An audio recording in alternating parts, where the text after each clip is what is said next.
ಅಲ್ಲಿ ಅಡ್ಡ ಎತ್ತಿದ್ರೆ ತಾಣ್ಬೋದು ಅದನ್ನ. ಹೌದು, ಸ್ವಲ್ಪ ಹಿಂದೆ ನಿಂತ್ಕೊಳ್ಳಿ, ಹಿಂದೆ ನಿಂತ್ಕೊಳ್ಳಿ, ತಗೋತಾರೆ.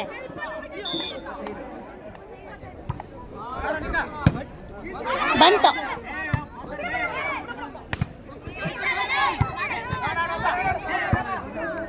ಹೋಯ್ತು, ತಗೊಳ. ಅಯ್ಯೋ ನಿಮ್ಮ ಅಷ್ಟಲೇ